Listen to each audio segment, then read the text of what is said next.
और हम दोनों के बीच में कोई शारीरिक संबंध कई समय से नहीं था। और ऐसे में जब मुझे विकास ने छुआ तो आपके हाथ तो बड़े सॉफ्ट हैं। हाँ, वैसे आपको आराम मिल रहा है? जी सर, और थोड़ा नीचे। जी।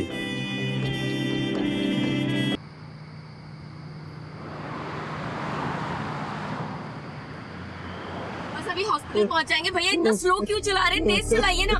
अभी प्लीज प्लीज प्लीज कंट्रोल, अभी पहुंच जाएंगे। मैं बाबूजी को फोन कर देती हूँ।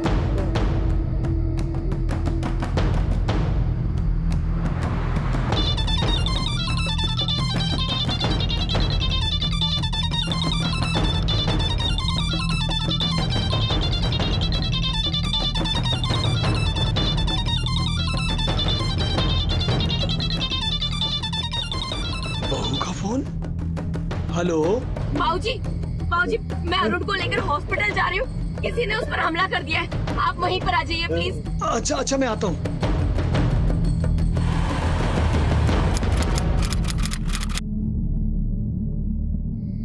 डॉक्टर साहब प्लीज प्लीज मेरे हस्बैंड को बचा लीजिए। अरुण कुछ नहीं होगा, हम हॉस्पिटल आ गए हैं। घबराइए मत, सब ठीक हो जाएगा, आराम से। ये सब हुआ कैसे? डॉक्टर साहब 4 घंटे घर में घुसाए थे पेट्रोल छिड़का इनके ऊपर और आग लगा दी। देखिए, हमने प्राथमिक उपचार तो कर दिया, लेकिन बाकी के इलाज के लिए आपको सिटी हॉस्पिटल लेकर जाना होगा, क्योंकि यहाँ पे बर्न वार्ड्स तो है नहीं। जी।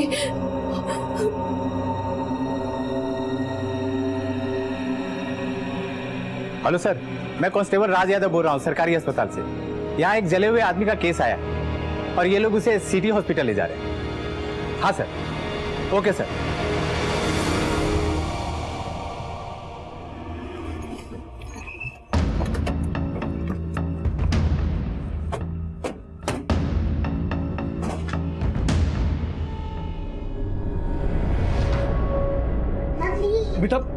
बेटा क्या हुआ? और कुछ बताइए बेटा, क्या हुआ है? बाबूजी वो सोकर उठे थे, बाथरूम गए थे। जाने 4 लोग कहाँ से आए और पूरा चेहरा झुलस गया। चेहरा झुलस गया? कौन थे? थोड़ा शांत बेटा, रो मत, सब ठीक हो जाए। मेरे बच्चे की रक्षा करो। अरुण माथुर की पत्नी आप? जी नहीं सर, उनमें से किसी को भी पहले नहीं देखा। आपके पति काम क्या करते हैं? ठेकेदार, कंस्ट्रक्शन का काम है उनका। तो फिर किसी से कोई झगड़ा हुआ हो या किसी ने धमकी दी हो या फिर कोई दुश्मनी? सर दुश्मनी तो उनसे किसी की भी नहीं है, और खतरे की कभी कोई बात उन्होंने कही नहीं। हमले के बाद आपने पुलिस को फोन क्यों नहीं किया? अपने सास ससुर को भी रास्ते से ही फोन किया? सर कितना घबरा गई थी मैं, उनकी हालत इतनी खराब हो रही थी, मुझे उनको हॉस्पिटल लाने के साथ कुछ भी नहीं समझ में आया सर।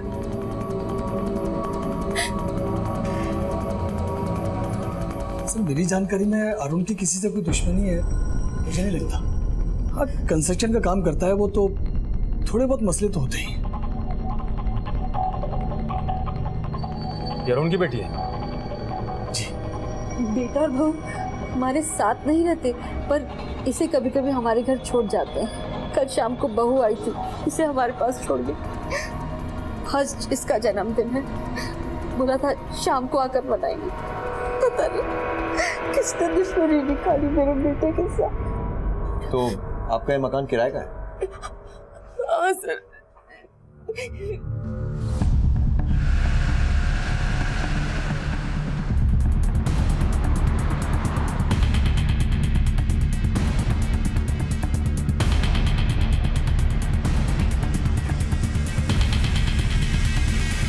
सर इस घर का मकान मालिक ऊपर ही रहता है। बुलाओ सर ये घर तो कल दिन भर बंद ही रहा साहब, फिर ये 4 लोग कब आए और कब गए ये हमको पता नहीं सर। मतलब आपने किसी को आते जाते नहीं देखा? हाँ सर, हमने किसी को आते जाते नहीं देखा। अगर कोई रात में घुसा हो तो ये हम नहीं कह सकते, लेकिन एक बात है साहब, मेरी वाइफ ने सुबह 4 बजे कंपाउंड में एक प्राइवेट टैक्सी को आते हुए देखा था। उषा उसमें कहीं जा रही थी। उषा के साथ अरुण भी था? हाँ था।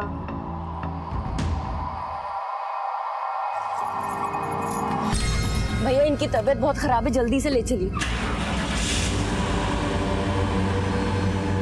सर, अरुण माथुर की गाड़ी गेट के बाहर ही खड़ी होती है। हम लोगों ने किराएदारों की गाड़ी को अंदर खड़ी करने से मना किया हुआ है, लेकिन ये लोग टैक्सी में क्यों गए और क्यों आए, ये बात हमारी समझ में नहीं आई। सर रजिस्टर में तो कोई खास एंट्री नहीं है। साहब, एक साथ 4 लोगों को गेट से जाते हुए मैंने नहीं देखा। हाँ, अलग अलग गए हो तो बात अलग है। हम लोग कहाँ एक जगह ठहरे रहते हैं, सारे काम अकेले करना पड़ता है साहब। गार्डन में पानी डाल दिया, टेरेस पे जाके कोक चालू कर दिया, दोपहर में 2 घंटा खाना खाने के लिए जाना पड़ता साहब। और कौन कौन आता जाता है? और तो कोई खास नहीं आता साहब, कभी कभी प्लम्बर आता है और एक काम वाली आती है बस। और रात में ड्यूटी पर कौन रहता है? रात को साहब कोई नहीं रहता है, गेट बंद करके मैं चले जाता हूँ घर पे। ठीक है, जाओ। अच्छा ठीक है साहब। इस तरह का एक केस लगता है, उसे एक बात तो जाहिर है कि अरुण का कोई दुश्मन हो सकता है। आसपास पूछताछ करो, देखो कुछ हाथ लगता है क्या, और बाहर देखो फिर गाड़ी को कोई ट्रेस मिलता है। सर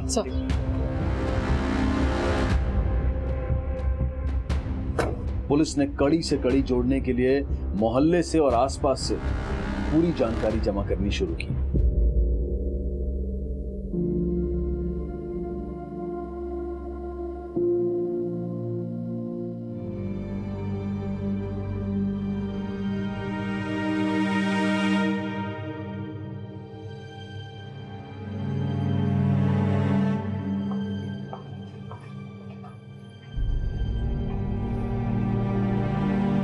उषा जी,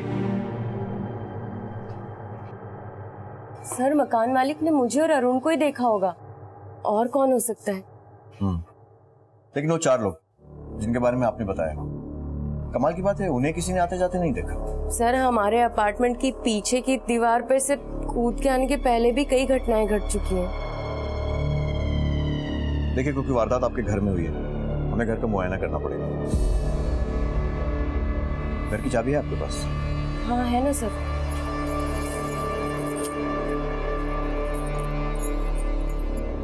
शुक्रिया। और अपने पति के बारे में या फिर इस घटना के बारे में अगर कोई भी बात याद आती है, छोटी से छोटी भी, तुरंत हमें फोन कीजिएगा। जी सर।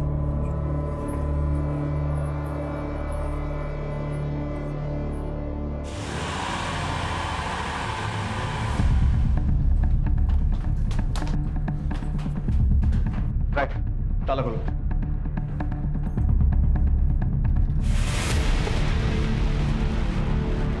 तो पेट्रोल की बदबू आ रही है।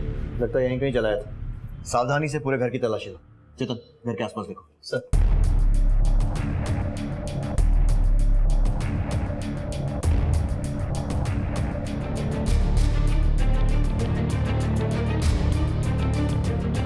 अंदर के कमरे में भी कुछ खून के निशान हैं, उसकी भी जांच कीजिएगा। Yes sir. सर ये देखिए सर, जांच करवाओ इसकी।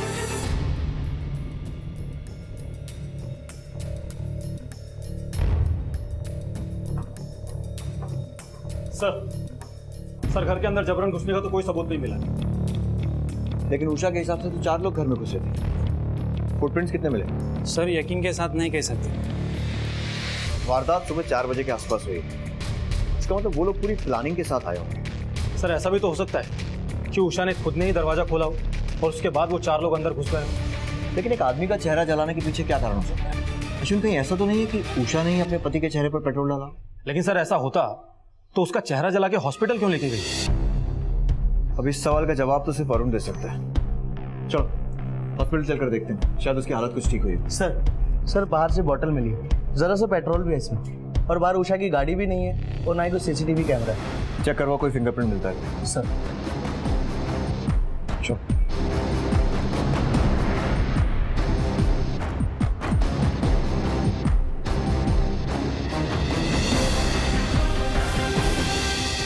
उषा के पति अरुण पर हुए हमले की जांच में जुटी पुलिस के सामने कई पहलू थे। हमलावर का जो भी मकसद था वो बेहद खतरनाक था। इस हमले से किसी की नफरत उभर कर सामने आई थी। इतना तो साफ था कि कातिल जान लेने से ज्यादा अरुण को एक ऐसा घाव देना चाहता था जो जिंदगी भर उसे इस हमले की याद दिलाता रहे।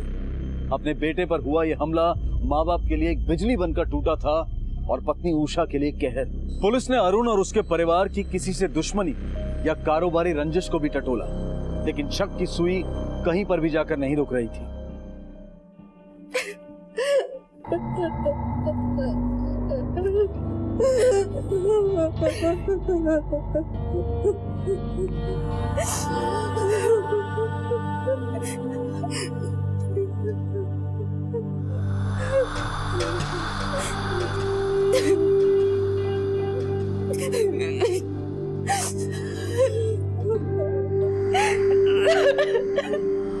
सर देखकर लगता तो नहीं है कि इन दोनों के बीच में कोई रंजिश होगी। राय, मुजरिम हमेशा इस यकीन के साथ जुर्म करते हैं कि कभी पकड़े नहीं जाएंगे, और हम भी उतने ही यकीन के साथ सस्पेक्ट पर शक करते हैं। हमेशा ध्यान रखते। डॉक्टर। Yes inspector. इनसे बात कर सकते हैं? 1-2 दिन रुक जाइए। फेशियल बर्न्स है 35% और दाहिने हाथ में भी बर्न्स है। जख्म काफ़ी गहरा है। रिकवर होते ही हम आपको इन्फॉर्म कर देंगे। Thank you.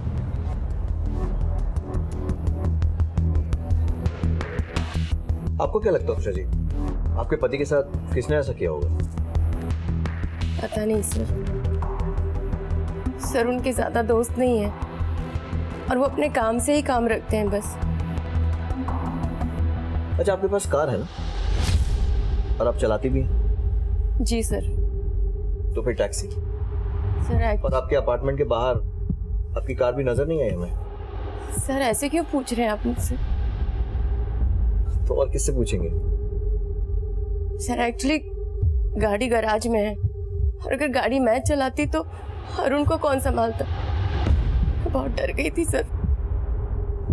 अच्छा, आपके घर में खून के निशान भी मिले हैं हमें, उसके बारे में कुछ बता पाएंगे? एक्चुअली अरुण को ड्रिंक करने की आदत है सर। कल रात भी वो ड्रिंक करके आए थे, ठोकर लगी और गिर गए। गिरने से चोट लगी और खून निकल आया सर। तो फिर इलाज के लिए कहाँ लेकर गई थी? यही लाई थी शायद। सर मैं नहीं लेकर आई थी, हमारा भतीजा है अरविंद, वो लेकर गया था। अरविंद? सर रात में चाचा की कॉल आई कि चाचा को चोट लग गया है, तो मैं तुरंत आके उनको क्लिनिक पे लेके गया। कौन सा क्लिनिक? सर वो हमारे अपार्टमेंट के सामने ना, सरला क्लिनिक, वहीं पे सर लेकिन ऐसा होता रहता है, मतलब सर चाचा को थोड़ा ड्रिंक करने का शौक है, मतलब सर आदत है, पर कभी कभी सर ज़्यादा ही हो जाता है। शौक है, आदत है, तो फिर ऐसे झगड़े तो पहले भी होते रहे होंगे। सर हुआ होगा, लेकिन सर मेरे सामने तो ऐसा कुछ नहीं हुआ। यही गाड़ी है साहब। कल रात में एक औरत और उसका पति गाड़ी गैराज में छोड़ के गए थे। कितने बजे? 3 बज रहे थे साहब। मैं तो सो रहा था। गाड़ी में खराबी क्या थी? ओवरहीट की वजह से गाड़ी का डिस्पेंसर जल गया था। इस तस्वीर को ध्यान से देखो। कल रात को आदमी आया था तुम्हारे गैराज पर अपनी गाड़ी लेकर, और इस आदमी पर हमला भी हुआ है। अच्छा, जिस वक्त ये यहाँ पर आया था उस वक्त तुमने किसी को देखा था जो इस पर नजर रख रहा था? इस आदमी पे हमला हुआ है, क्या इन दोनों के पीछे कोई था उस दिन? नहीं मैडम, औरत तो यही थी, आदमी नहीं था। औरत तो यही थी, आदमी कोई और था साहब। अरुण, ये किसने किया? तूने पहले कभी उन लोगों को देखा है? अच्छा एक बात बता, कहीं वो नवीन शर्मा के लोग तो नहीं थे, या फिर वो अवस्थी? पिछले हफ्ते ही तेरा पंगा हुआ था ना उसके साथ? यार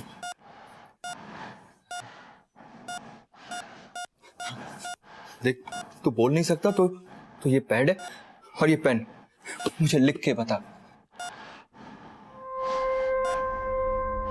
ये जिस किसी ने भी किया है ना, मैं उसे नहीं छोड़ूंगा अरुण। मनीष भाई साहब।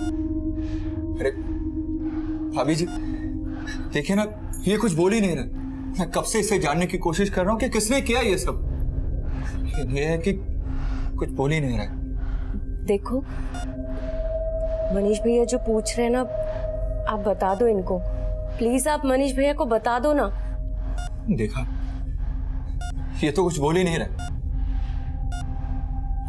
मनीष भाई साहब, आप चिंता मत कीजिए, आपको जिन लोगों पर भी शक है ना, उनकी लिस्ट बनाकर आप मुझे दे दीजिए। ये जब भी थोड़ा ठीक फील करेंगे मैं इनसे बात करूंगी। ठीक है, मैं लिस्ट आपको मैसेज कर दूंगा। अरुण, मैं चलता हूँ, कल फिर आऊंगा। अपना ख्याल रखना। चलता हूँ भाभी जी।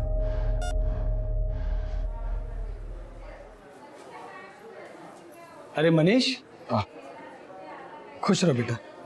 खुश रहो बेटा। जीते अरुण से मिला? जी अंकल जी, मिला तो, पर वो कुछ बता ही नहीं रहे। क्या नहीं बता रहा? अंकल जी यही कि उस पर हमला किसने किया। अब वो जो भी लोग थे उसने उन्हें देखा तो होगा ही ना। मैंने इतना भी कहा कि तू बोल नहीं सकता तो लिख कर बता दे, लेकिन वो बताना ही नहीं चाहता। तो अजीब सा बिहेव कर रहा है वो। मैं तेरी बात समझ रहा हूँ बेटा,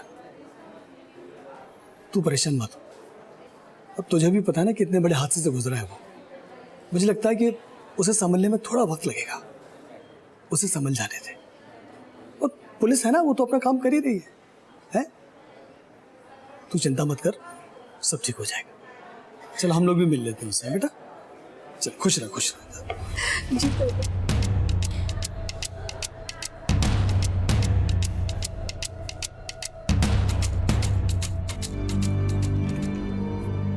मैडम, आपका सर ने बुलाया। बाबूजी मैं आती हूँ। हाँ बेटा।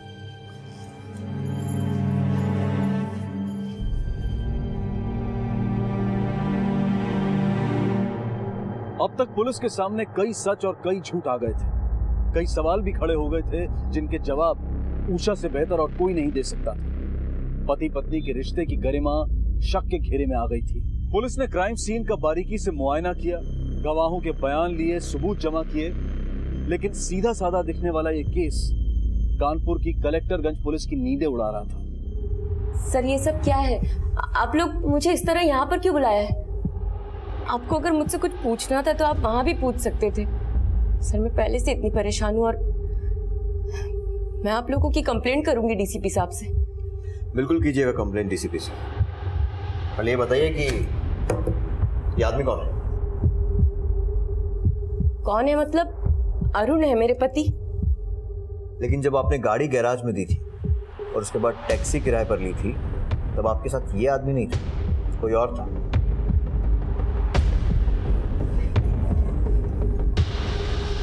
कौन था वो मिसेस माथुर? देखिए, हमें इस बात की गवाही दोनों जगह से मिल चुकी है। सर आपको गलत इन्फॉर्मेशन मिली है। मेरे साथ मेरे पति अरुण ही थे। ठीक है, अगर जवाब देने के लिए आपको समय चाहिए तो हमें भी कोई जल्दी नहीं है। अच्छा, 4 दिन इनके रहने का इंतजाम करो, रिमांड पर लो। सर एक मिनट, मुझे आप लोगों को कुछ भी बताने से पहले अपने पति से बात करनी है। वो मैं देखिए, हम लोग आपकी मदद करना चाहते हैं, तो आप तसल्ली से बताइए कि क्या हुआ था।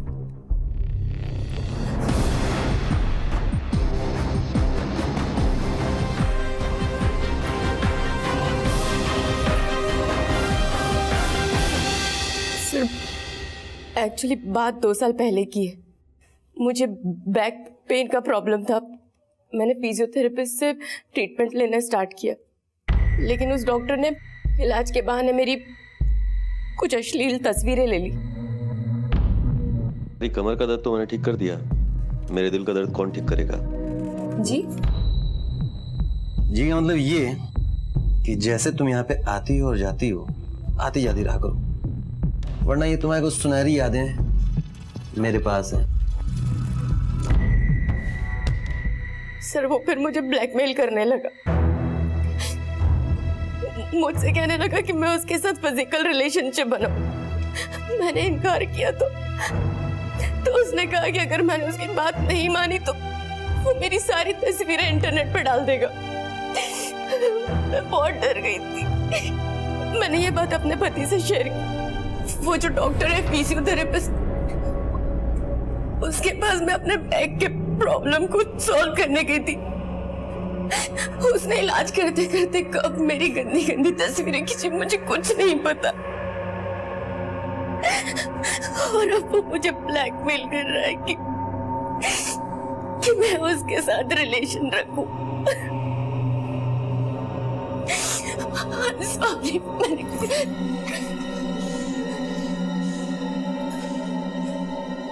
किसी कीमत पर यह बात बाहर नहीं जानी चाहिए।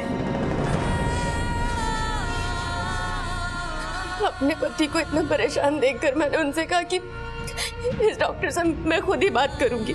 वो बार बार फोन करके मुझे परेशान करता था और एक दिन तो वो डॉक्टर सीधे मेरे घर आ गया सर।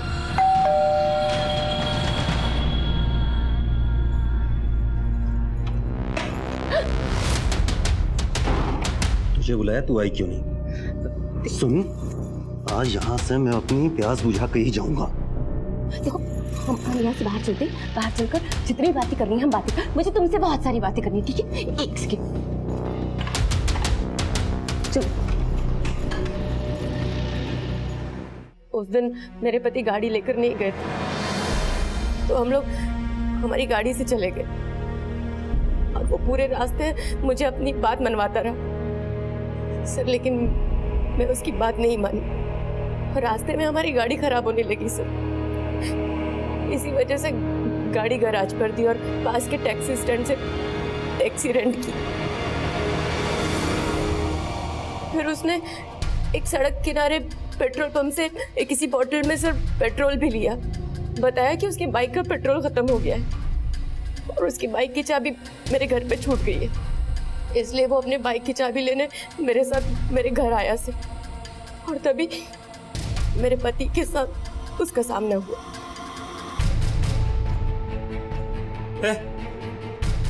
विकास है ना ये? अरुण, साले तेरी हिम्मत कैसे दी? अरुण, तू मेरी बीवी पे गंदी नजर आता है। अरुण, मेरे पति और विकास में बहुत बुरी झड़प हुई सर। विकास ने मेरे पति के चेहरे पर पेट्रोल छिड़का। हाँ, मैंने अपने घर की इज्जत बचाने के लिए झूठ बोला था सर। उसके बाद रेंटेड टैक्सी में मैं अरुण को हॉस्पिटल ले गई और रास्ते में से बाबूजी को फोन किया। और आप अकेले अरुण को लेकर हॉस्पिटल चले गए, सही है ना? सर देखिए, मेरे हस्बैंड वहाँ अकेले, पता नहीं कैसे होंगे इस वक्त। मुझे जाने दीजिए प्लीज। ठीक है, जा सकते हैं। विकास की डिटेल्स बस बता दीजिए। इनसे विकास का एड्रेस और बाकी डिटेल्स लो और इन्हें हॉस्पिटल पहुंचाओ। चलिए, थैंक यू सर।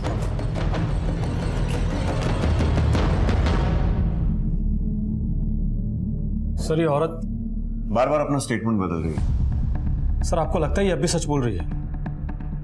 हो भी सकता है और नहीं भी, लेकिन अश्विन यहाँ पर बड़ी पहेली ये नहीं, वो है। एक बात तो पक्की है कि इसमें एक और आदमी है, विकास शर्मा, जिसे टैक्सी वाले ने, गैराज वाले ने, सबने देखा।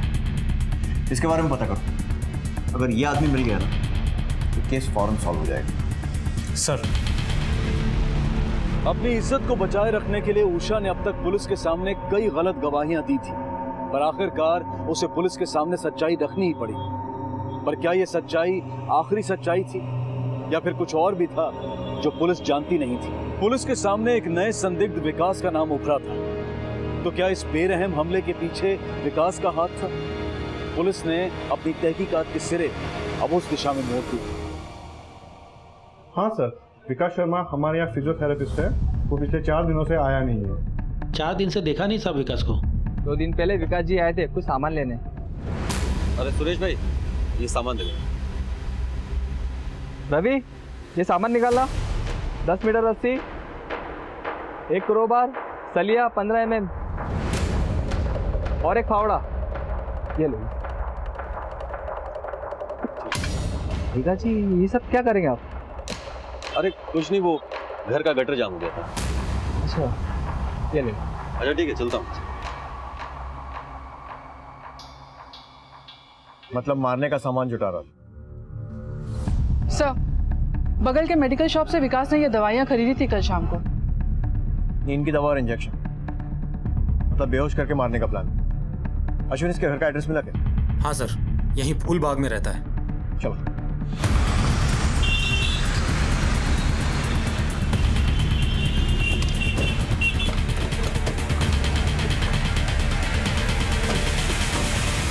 विकास यहीं रहता है, सीढ़ी वाला।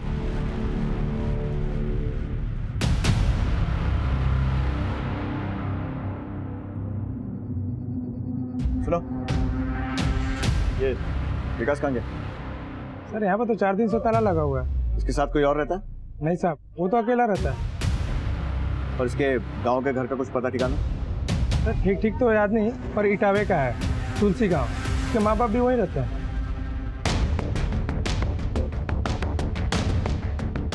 अश्विन, विकास ने उषा की अश्लील तस्वीरें ली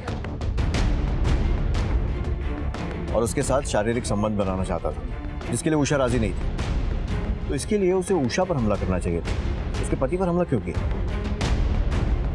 सर विकास ने जो सामान खरीदे किसी खास मकसद और काम को अंजाम देने के लिए खरीदा होगा, वरना एक फिजियोथेरेपिस्ट ये सामान क्यों लेगा? और हाँ सर, पिछले 4 दिनों से विकास आसपास में कहीं दिखा भी नहीं है।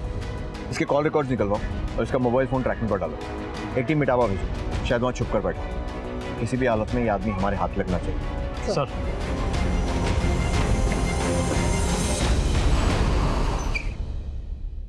नाकाबंदी की सारी रिपोर्ट लखनऊ भेजो और हेडक्वार्टर से जैसे ही कोई आगू आता है मुझे इन्फॉर्म करो, ठीक है? सर। हाँ sir.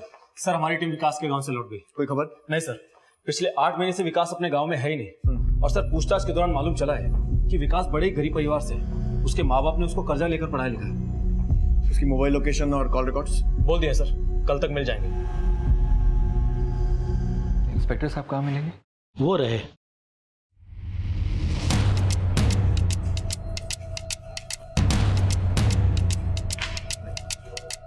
Excuse me sir. Sir मैं मनीष, अरुण माथुर का बचपन का दोस्त। बोलिए। जी वो अरुण कुछ अजीब सा बिहेव कर रहा है। अजीब? सर मैं उससे मिलने हॉस्पिटल गया था और मैंने वहां उसे जानने की काफी कोशिश की कि ये सब किसने किया है, लेकिन सर वो कुछ बताने को ही तैयार नहीं। सर मैंने उससे ये भी पूछा कि अगर उसे किसी पर शक हो तो वो भी बताए, कुछ लोगों के नाम भी बताए, लेकिन सर उसने कुछ नहीं कहा। सर अरुण ऐसा नहीं है, वो काफी एग्रेसिव नेचर का है सर। वो ऐसे चुपचाप बैठने वालों में से नहीं है। और सर आज सुबह उसने मटन सूप पीने से इनकार कर दिया। लीजिए। अरे ये मटन सूप नहीं पियोगे तो जख्म कैसे भरेंगे? हाँ। डॉक्टर ने बोला है पीने के लिए। पी लेना बेटा, तुझे तो कितना अच्छा लगता है मटन सूप, तो फिर क्यों नहीं पी रहा है? पी ले बेटा, पी। मुझे क्या, मैं जा रही हूँ लेके, पर हाँ डॉक्टर को बोलना पड़ेगा। मांस मछली सब खाते हो और सूप पीने में कैसा परहेज? हाँ तो मटन सूप नहीं पिया तो? सर अरुण दिन में 3 बार नॉनवेज खाने वाला आदमी है। आप चाहे तो पास वाले रेस्टोरेंट वाले से भी पता कर सकते हैं सर। तो उसे नॉनवेज खाने की आदत थी और मटन सूप तो बाल्टी भर के पी सकता है सर। लेकिन आज सुबह जब नर्स ने उसे मटन सूप पिलाने की कोशिश की तो उसने नहीं पिया सर। माना कि उस पर अटैक हुआ है, टेंशन में बेचारा, लेकिन मटन सूप से दुश्मनी, सर ये बात मेरे गले से उतर नहीं रही। वैसे गले से तो हमारे भी बहुत सारी बातें नहीं उतर रही, फिर भी आप कहना क्या चाहते हैं? सर मैं ये कहना चाहता हूँ कि अरुण बिल्कुल भी ऐसा नहीं है। हाँ वो बिजनेस में थोड़ा उतार चढ़ाव लगा रहता है, और एक बात सर, उसे शराब पीने की भी आदत है। और सर ये आदमी ये तो मेरा दोस्त। सर मेरा मतलब है कि ये कि ये आदमी अरुण नहीं है, ये कहना चाह रहे हैं? बकवास कर रहा है साहब वो मनीष। मुझे तो लगता है कि मेरे बच्चे पे हमला भी उसी ने करवाया। लेकिन वो तो अरुण का बचपन का दोस्त है ना। पर काहे का दोस्त साहब, कैसा दोस्त? सब जलते हैं मेरे बच्चे के कारोबार से। अरे हम बाप बेटों में झगड़ा भी इन दोस्तों ने करवाया है। पर आप देखिए साहब, कानपुर में मेरा इतना बड़ा मकान है और मेरा बच्चा किराए पे रह रहा है। अरे हम अपने बेटे को नहीं पहचानेंगे जिसे हमने बचपन से पाला पोसा? उसकी खुशबू सूंघकर पहचान लेंगे साहब हम उसे। क्या बात कर रहा है मनीष। चलो सर हमें भी यही लगता है कि ये मनीष बकवास कर रहा है। और ये अरुण का जो मोबाइल है वो कौन सी कंपनी का? Sir doctor.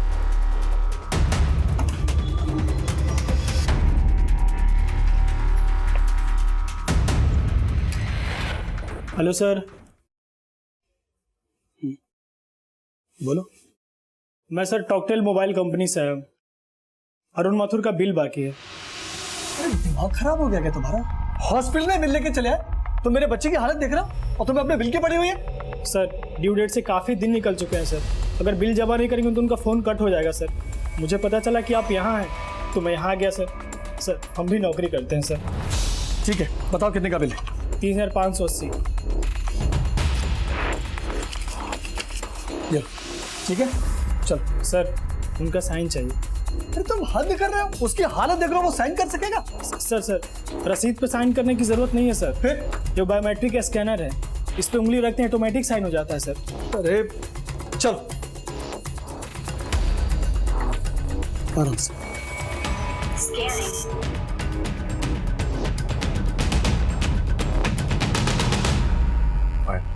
सर हाँ फिंगरप्रिंट मैच नहीं हुआ सर। बायोमेट्रिक के हिसाब से ये अरुण नहीं है सर।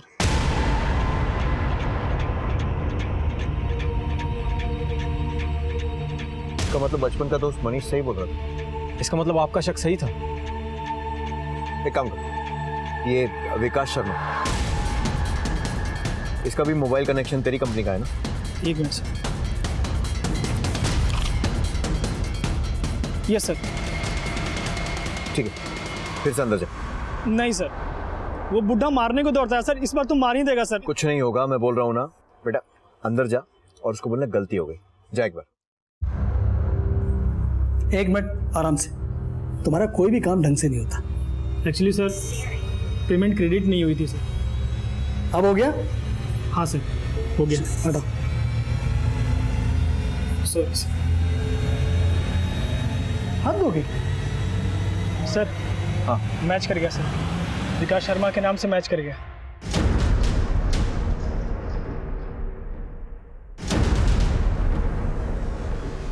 तेरा स्कैनर तो काम करता है ना? बिल्कुल करता है सर। अब एक बार ट्राई भी कर सकते हैं। दिखा।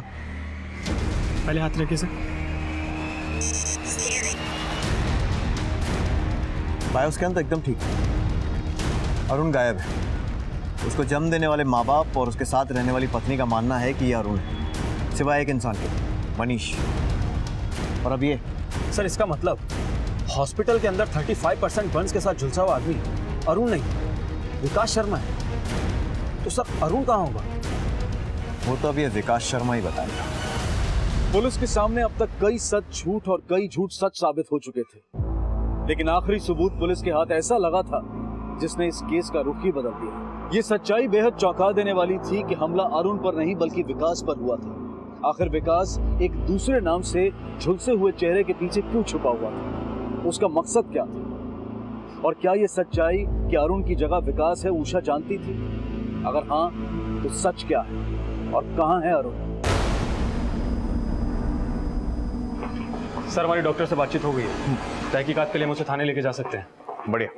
अच्छा लो अरुण बेटा कुछ फल खा लो। अरे फल नहीं खाओगे तो जल्दी अच्छी कैसे होगी? अरे ये दवाई कहाँ रख गई उषा भी? अच्छा तो हो गया माता जी, चलो हो गया तुम्हारा डिस्चार्ज। ये सब क्या है साहब?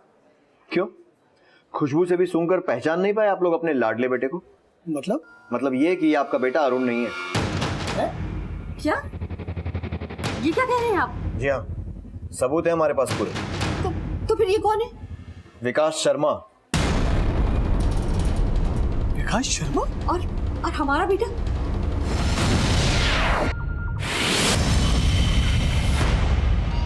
गाड़ी में डालो।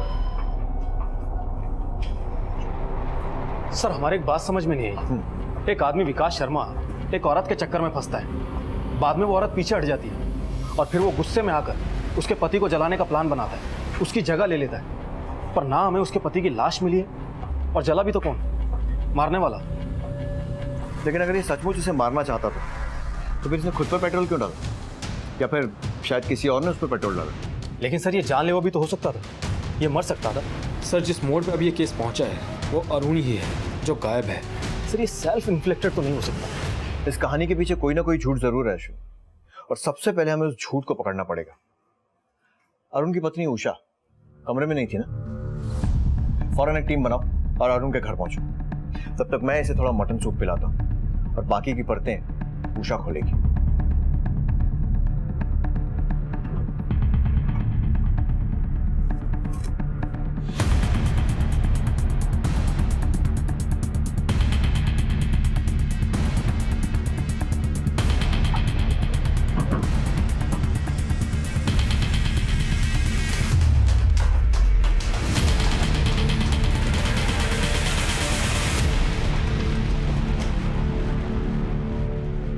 पूरे घर की अच्छे से तलाशी लो। सर।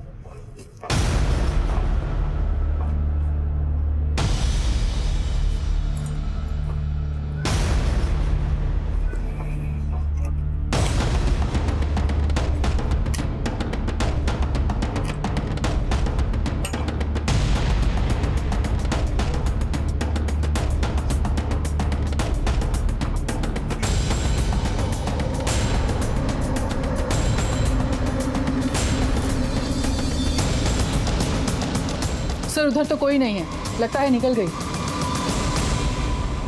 अभी निकली नहीं है।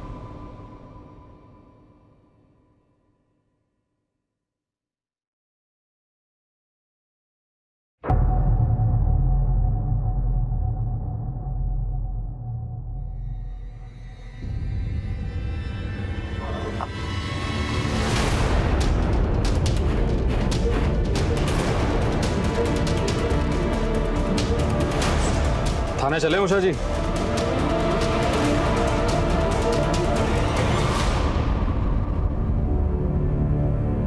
मिसेस उषा माथुर, आपके खिलाफ सारे सबूत हमें मिल चुके हैं और इस वक्त आपका स्टेटमेंट रिकॉर्ड हो रहा है। जो भी कहेंगी अच्छे से सोच समझकर और सिर्फ सच बोलिएगा, समझ गई आप?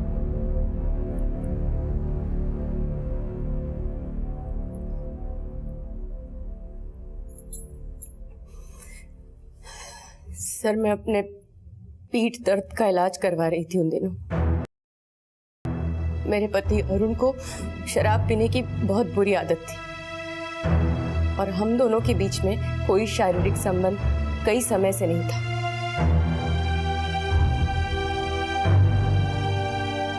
और ऐसे में जब मुझे विकास ने छुआ तो आपके हाथ तो बड़े सॉफ्ट हैं। हाँ, वैसे आपको आराम मिल रहा है? जी सर, और थोड़ा नीचे। जी। विकास का छूना मुझे अच्छा लगने लगा। उसके साथ से ज्यादा उसकी नजदीकियां, और फिर मैं हर दूसरे दिन उससे मिलने लगी। सर मैंने उसे घर बुलाना शुरू कर दिया।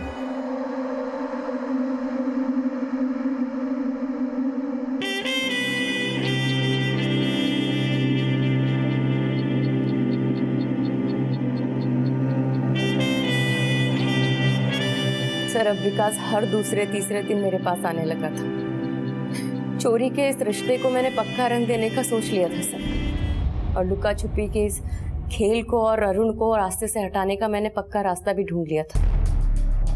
मैं और विकास मर्डर के नए नए रास्ते इंटरनेट पे ढूंढने लगे थे।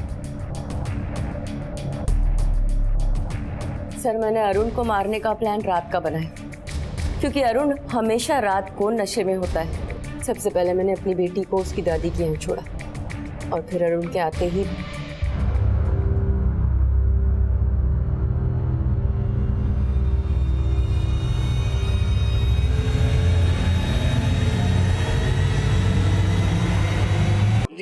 अरुण अरुण अरुण क्या हुआ? तुम क्यों चीख रहे हो? हेलो, हाँ अरविंद। आराम से। अरे आराम से ही तो कर रहे हैं। चाची आप मत परेशान हो, मैं बोल रहा हूँ, समझाया था मैं कि मत पिया करो। चाचा आप यहीं रुको, मैं इनको लेके जाता हूँ अस्पताल। आओ आराम से लेके जाना। मैं ले जा रहा हूँ। आओ चलो, आराम से आओ, आराम से आओ।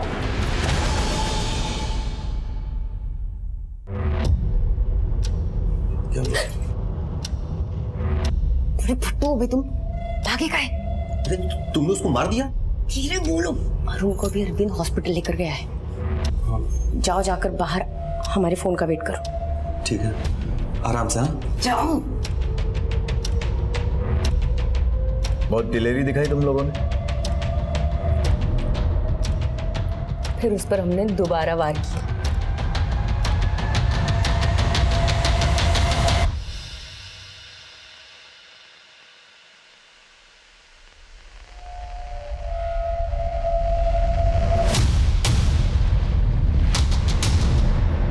शोर न मचाए इसलिए उसे हमने बेहोशी का इंजेक्शन दिया।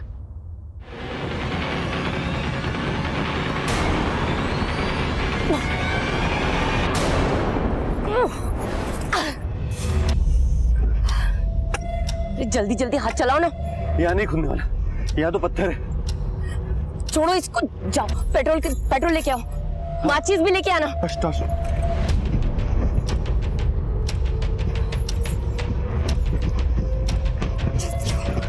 ये रहा। कार एक गड्ढे में फंस गई। अब क्या हुआ? अरे गाड़ी फंस गई। सर तदबीर तो बहुत अच्छी थी, पर तकदीर ने धोखा दे दिया। बड़ी मुश्किल से टेम्पो वाले की मदद से हमने अपनी कार वापस बाहर निकाली,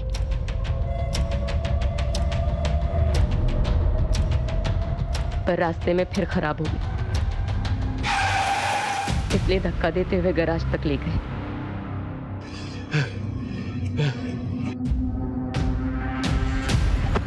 अरे उठाओ इसे। अरे भाई साहब। अरे भैया उठाओ, हमारी गाड़ी जरा खराब हो गई है, देख लेंगे उसे। नहीं, इतनी रात में कोई मैकेनिक नहीं है, रख के जाओ, सुबह देख लूंगा। अच्छा, यहाँ पे कोई टैक्सी स्टैंड है क्या? आगे टैक्सी स्टैंड है, वहां से मिल जाएगी टैक्सी।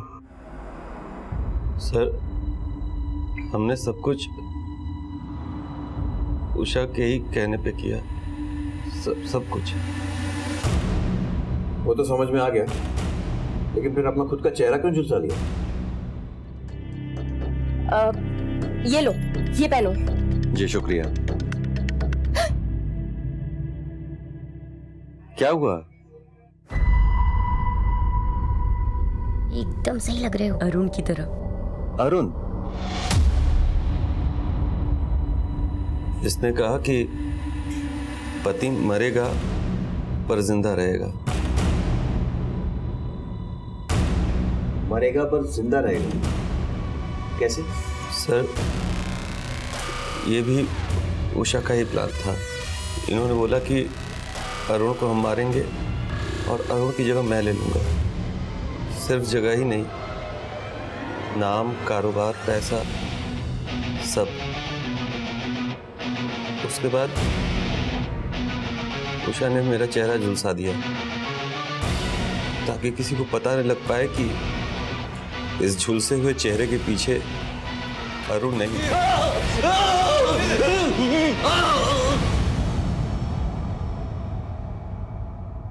चलो, इसने तो मटन सूप पी लिया। सर, हम तो शाकाहारी हैं। तुम्हारा शाकाहारी होना ही तो तुम्हारे लिए हानिकारक और कानून के लिए फायदेमंद साबित हुआ, क्योंकि ये तो मांस खाती है, वो भी इंसान का। अरुण की लाश कहाँ है?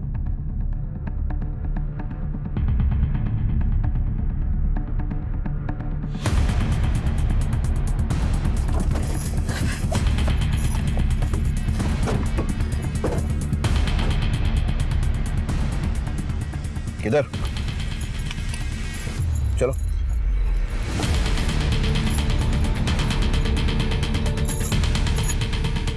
किधर है? नहीं याद आ रहा? सर शायद ये जगह नहीं है, वो इतनी झाड़ियां नहीं थी वहां, सब एक जैसा लग रहा है। लेकिन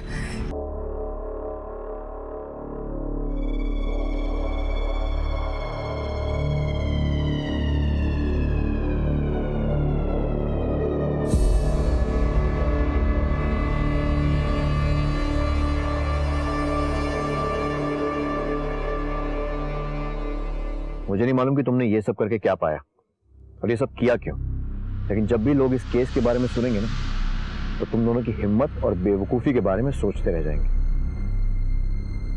तुमने खुद अपने ही हाथों अपने घर को आग में झोंक दिया। पति पत्नी के रिश्ते में विश्वास एक अहम सूत्र है जिस पर शादीशुदा जिंदगी की बुनियाद टिकी होती है। कानपुर की एक सत्र अदालत ने उषा और विकास को आईपीसी की धारा 302, 301 और 120 बी के तहत उम्र कैद की सजा सुनाई। कहते हैं कि सूरत बदलने से सीरत नहीं बदलती, देर से ही सही, लेकिन प्रकृति अनीति बर्दाश्त नहीं करती और जिंदगी का सफर सही रास्तों पर ही चलकर तय किया जा सकता है। गलत रास्ते सिर्फ हैवानियत और गलत अंजाम की तरफ ही ले जाते हैं। काम्या मोटर्स द्वारा बेची गई 1500 गाड़ियों में से 120 की चेचिस नंबर हमारे डेटाबेस से मैच करती है। इन गाड़ियों में से एक भी गाड़ी ऐसी है जो आपको सस्पिशियस लगती है? सर, इनमें से एक गाड़ी सुरेश कालरा के नाम से है, जिसे हमारी कंपनी ने ब्लैकलिस्ट कर दिया था।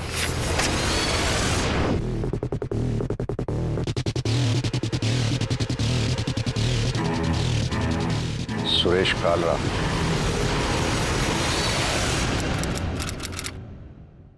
Happy birthday to you.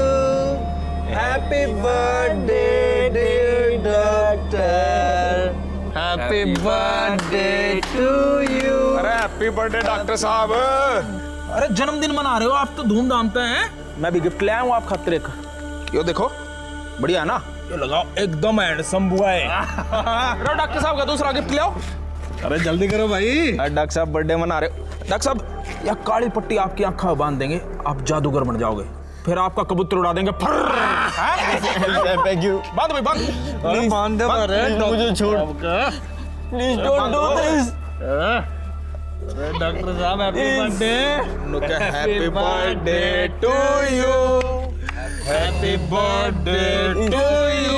Happy birthday to doctor साहब। Happy birthday to you. Sir, ये सुरेश कालरा और उसका छोटा भाई अमित कालरा करीब 1.5 साल पहले हेलो कैब्स की गाड़ियां चलाते थे, लेकिन कंपनी ने उन्हें निकाल दिया था। निकालने की वजह? हमने हेड ऑफिस से डिटेल्स मंगवाई हैं। जैसे ही हमें इन्फॉर्मेशन मिलती है हम आपको अपडेट करते हैं। अमित और सुरेश के नंबर और एड्रेस होंगे आपके पास? जी सर।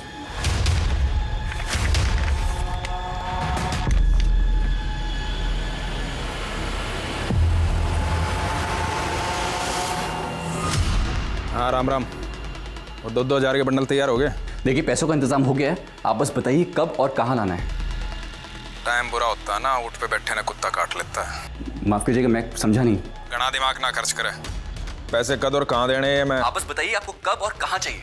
लेकिन बस आप डॉक्टर श्रीधर को कुछ मत कीजिए और उनको छोड़ दीजिए प्लीज। ना, पहले पैसे, उसके 4-5 घंटे बाद डॉक्टर पहुंचा दूंगा थारे पास। 4-5 घंटे बाद क्यों? 5 करोड़ है डार्लिंग, गिनने में टाइम तो जाओगा। पैसे कहाँ लाने हैं? घनी जल्दी ना मचाओ है, अगले फोन पे बताऊंगा। सर, अमित और सुरेश दोनों का नंबर बंद है। मैंने दोनों नंबर सर्वेलेंस पे डलवा दिया है। दोनों का नेटिव एड्रेस हिसार है। अब वहीं चलकर उनकी कोई खबर पता चलेगी। बोलो यादव। सर, सुरेश ने अभी अभी भास्कर सब्बरवाल को हिसार से फ़ोन किया था। सर, अमित और सुरेश का गांव बनभोरी भी हिसार डिस्ट्रिक्ट में ही पड़ता है। शर्मा, ये मैसेज हरियाणा के सभी पुलिस स्टेशन में भेज दो और अपनी एक टीम हिसार के आसपास के एरिया में भेजो। और तुम खुद श्याम सुंदर के गांव बनभोरी जाकर के जानकारी हासिल करो। सर, सुरेश कालरा और अमित कालरा अब कहाँ हो सकते हैं, इसका क्लू ढूंढने के लिए पुलिस अब उनके गांव बनभोरी हिसार पहुंची। नाम मतलब उन दोनों का सपूत नहीं, कपूत है दोनों भी। बुढ़ापे में अपनी माँ को छोड़ के चले गए। ये अमित और सुरेश दोनों नोएडा में हेलो कैब चलाते हैं। कहाँ रहते हैं नोएडा में दोनों? सर, वो शायद वैशाली में रह रहे थे। वैशाली में कहाँ? सुरेश और अमित से जुड़ी जानकारियां जुटाने के लिए नोएडा पुलिस ने एक टीम उनके गांव बनभोरी में तैनात कर दी थी। वहीं एक टीम वैशाली गाजियाबाद में उस पते पर पहुंची जहां अमित और सुरेश किराए पर रह रहे थे।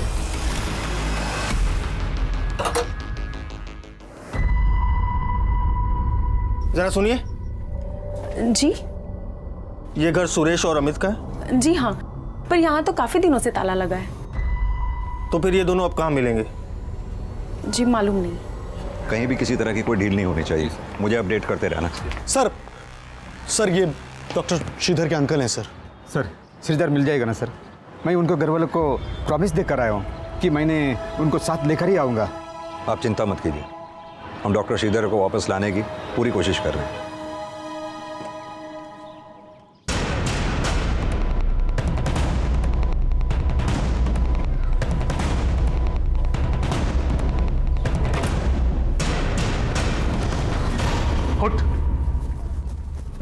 भाई, मुझे मामला ठीक ना लग रहा है। यहाँ रुकना खतरे से खाली ना है। 10 मिनट में अपना सामान समेट और निकलो यहाँ से। अब जल्दी करो।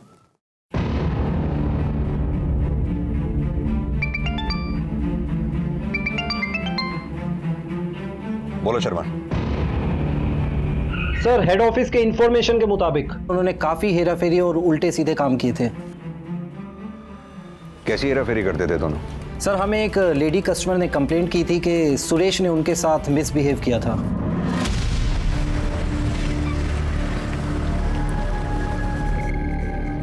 उतरो मैडम, गाड़ी आगे नहीं जाएगी। अरे मुझे और आगे उतरना है। सॉरी मैडम, मैं नहीं जा सकता आगे। आप मुझे इस तरह से बीच रास्ते में कैसे उतार सकते हैं? अरे मैडम, आगे जाम नहीं दिखता के?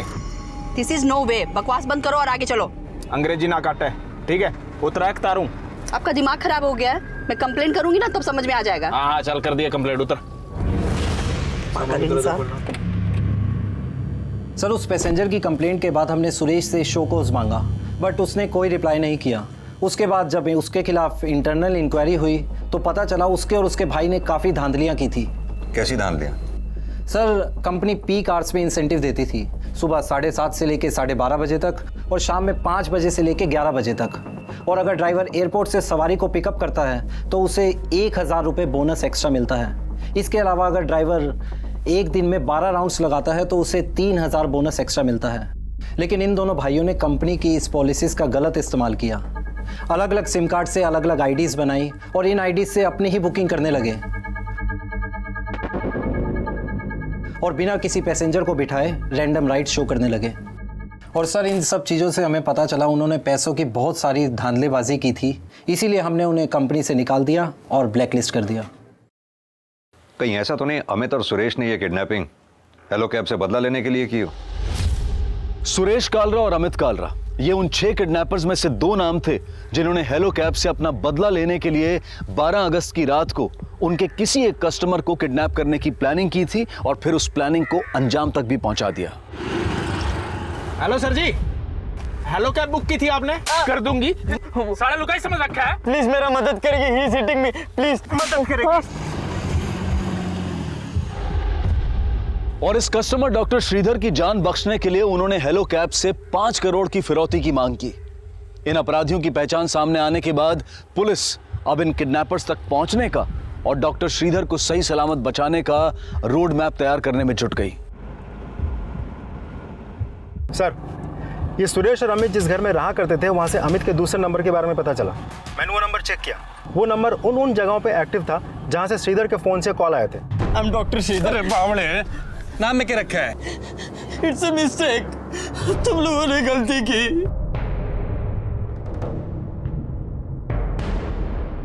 वाटर, पानी, प्लीज। क्या वो नंबर अभी भी एक्टिव है? सर 5 घंटे पहले तक वो नंबर हिसार में एक्टिव था, फिर वो नंबर बंद हो गया। मैंने उस नंबर को सर्विलेंस पर डलवा दिया है। सर एक बात और पता चली, ये सुरेश शादीशुदा है, बीवी का मायका है रोहतक में। ये अमित का नया नंबर सर्विलेंस पर डालो, तब तक हम सुरेश की बीवी से मिलते हैं। जी सर।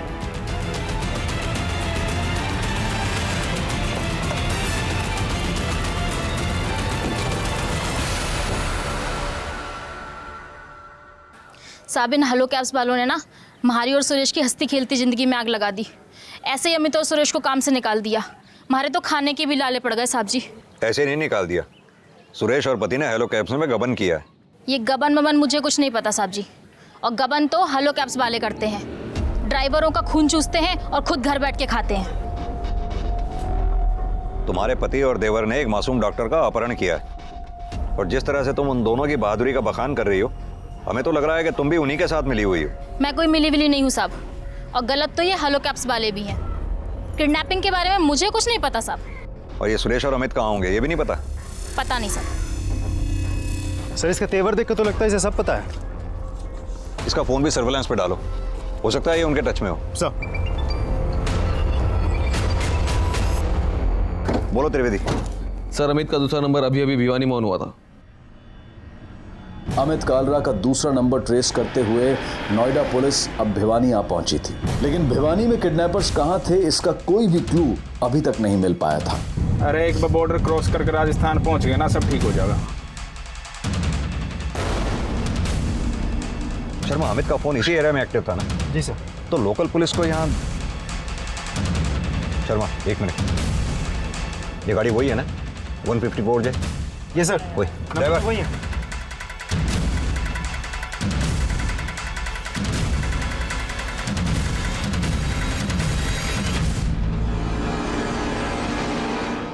भाई ये पुलिस अपना पीछा क्यों कर रही है? ये बात कर रहा है, देख वहाँ आ रही होगी। पेट्रोलिंग पर होगी यार। अरे नहीं भाई, कल्लू देख यार, तू देख। ओ भाई ससुरे पीछे पड़े हुए हैं भाई। हाँ भाई, अब तेज चलाना भाई गड्डी ने।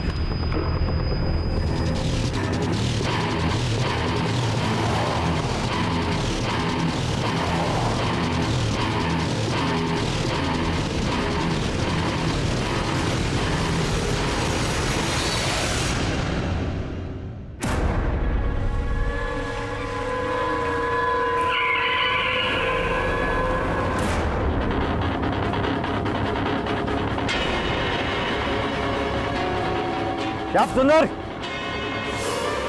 चारों तरफ से गिर गए हो, बाहर आ जाओ हाथ ऊपर करके।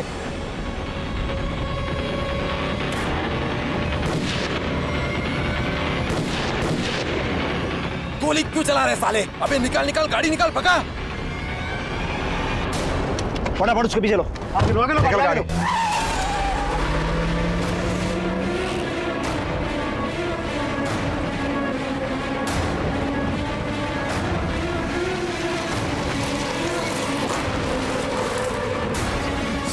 अरे क्या हो गया? गाड़ी स्टार्ट नहीं हो रही। अरे क्या हो गया? अरे डॉक्टर ने कहा, डॉक्टर ने कहा जल्दी। अरे डॉक्टर ने भाग गया। अरे डॉक्टर ने निकाल गाड़ी बाहर।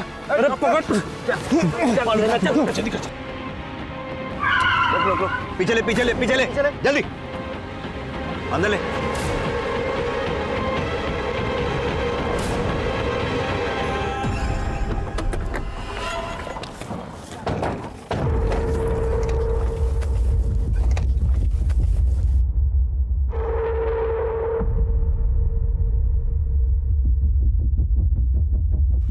आसपास अच्छी तरह से देखो, ज्यादा दूर नहीं गए होंगे वो लोग।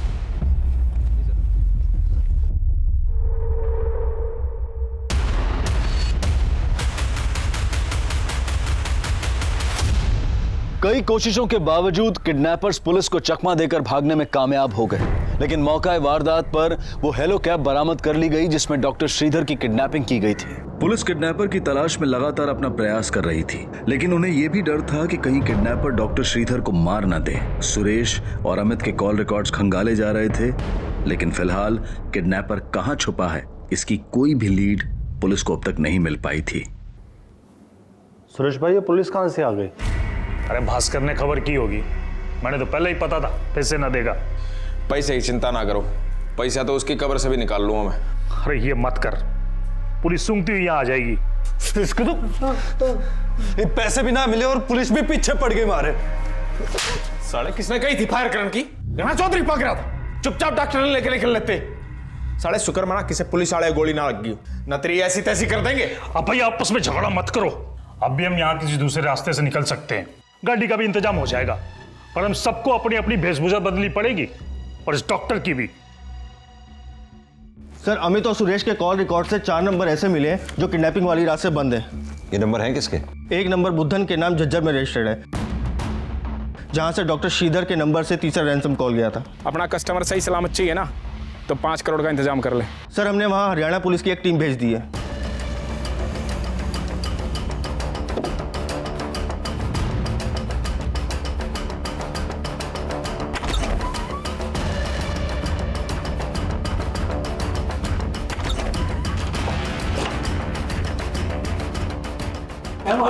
कोई नहीं सर, यहाँ पर कोई नहीं है। ओवर। दूसरा नंबर विक्रम राठी के नाम रेवाड़ी में रजिस्टर्ड है, जहां से डॉक्टर श्रीधर के नंबर से चौथा रैंसम कॉल गया था। हाँ राम राम, वो 2-2 हजार के बंडल तैयार हो गए।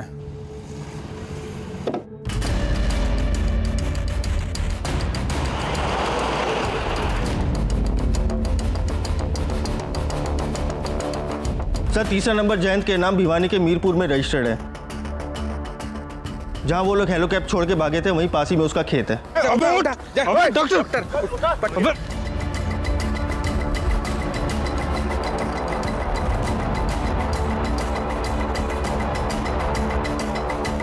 सर, चौथा नंबर अमित और सुरेश के गांव हिसार का है, और जिसके नाम ये नंबर है उसका नाम केदार है।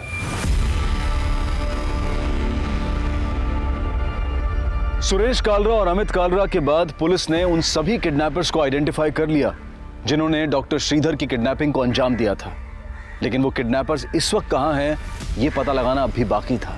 बोल बम बम बम, बोल बम बम बम।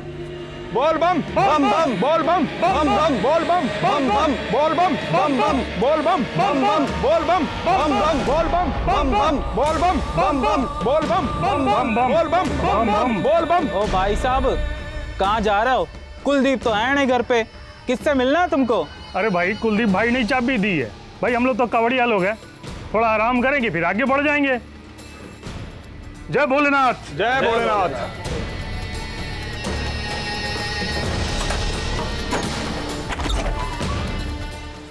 सर वो चारों बुद्धन, विक्रांत, जयंत और केदार अमित और सुरेश के वैशाली वाली घर आते थे, लेकिन फिलहाल वो लोग कहाँ हैं इसके बारे में हमें कुछ पता नहीं चला। इन चारों के कॉल रिकॉर्ड अच्छे से चेक करो, पता करो इन सब के नंबर में क्या कोई ऐसा कॉमन नंबर है जो हमें उन तक पहुंचा सके। सर किडनैपर्स तक पहुंचने के लिए पुलिस को जल्द ही एक अहम लीड मिली।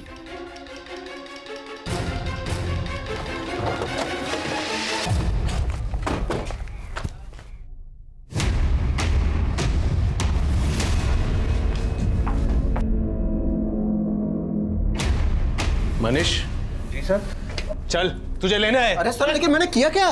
सर सर सर अमित और सुरेश ही नहीं, उनके चारों दोस्त बुद्धन, विक्रांत, जयंत, केदार सबको जानता है। बता। सर मैं मानता हूँ कि मैं उन्हें जानता हूँ, लेकिन मुझे नहीं पता वो कहाँ है। देख ज्यादा टाइम मत ले, सीधी तरह से बोल दे। 12 अगस्त की रात 10 बजे तक सुरेश, अमित, विक्रांत इन तीनों का फोन तेरे घर पे एक्टिव था। तेरे से मिलने आए थे ना वो? हाँ सर, अमित उस रात मेरी कार लेने आया था, बोला 2-4 घंटे में लौटा दूंगा। फिर रात को 1 बजे जयंत और केदार कार देकर वापस चले गए, लेकिन साहब मुझे नहीं पता था उन लोगों ने किडनैपिंग की है। कैसे मान ले तुझे नहीं पता? साहब मेरा विश्वास करो साहब, मैं सच बोल रहा हूँ। तो ये तो पता होगा वो लोग कहाँ छुपे हो सकते हैं। बोल।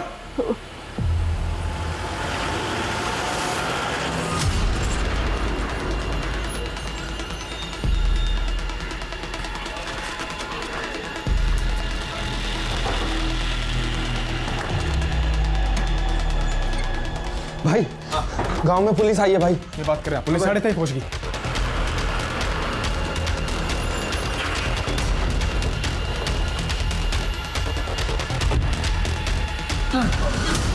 पुलिस आ गई। अरे मेरी बंदूक, मेरी बंदूक।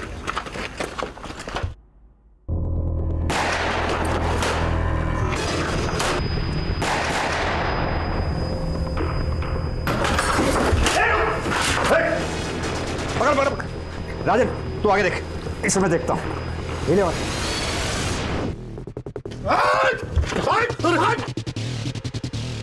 बता कहाँ है वो लोग? सर बाहर 2 लोग पकड़े गए, लेकिन अमित, सुरेश, एक और आदमी है, डॉक्टर नहीं है। सर अंदर भी कोई नहीं है। बता कहाँ है अमित?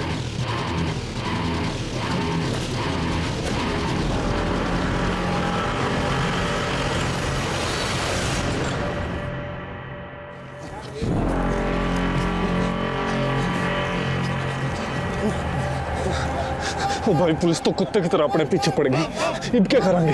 वो देख सामने भी खड़ी है। शर्मा आगे बोल बम की टोली जा रही है, उन लोगों ने भी कावड़िया के कपड़े पहने हैं ना? Yes sir. देखो जरा ध्यान से। बम बम बोल बम बम बम बोल बम बम बम बोल बम बम बम बोल बम बम बम बोल बम बम बम बोल बम बम बम बोल बम बम बम बोल बम बम बम बोल बम बम बम बोल बम बम बम। 1 मिनट रोको जरा, रोको। बम बम।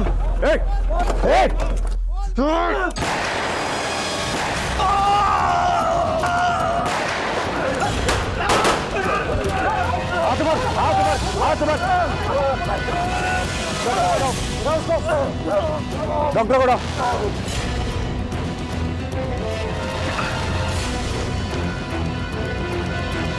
Doctor Sridhar, are you fine?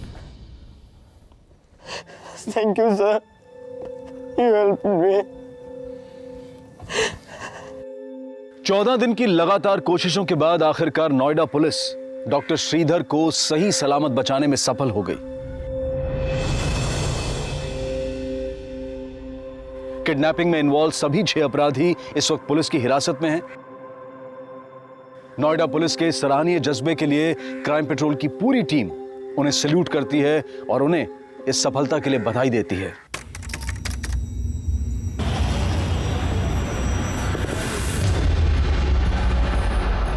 तमाम सबूतों और गवाहों को मद्देनजर रखते हुए यह अदालत अभियुक्त श्रीकांत चौबे उम्र 16 साल पुत्र नीलेश चौबे, अभियुक्त मुक्ति देशमुख उम्र 16 साल पुत्र शशिकांत देशमुख को आईपीसी की धारा 393 और 307 के तहत दोषी पाती है और उम्र कैद की सजा सुनाती है। इसके साथ अभियुक्त प्रबल बोर्डे उम्र 16 साल पुत्र वामन बोर्डे, अभियुक्त रघु आप्टे उम्र 16 साल पुत्र विश्वास आप्टे को हत्या की साजिश, चोरी और सबूतों का नष्ट करने का दोषी पाती है और आईपीसी की धारा 302, 120 बी और 393 के तहत सजाए मौत का हुक्म देती है, हैंग टिल डेथ।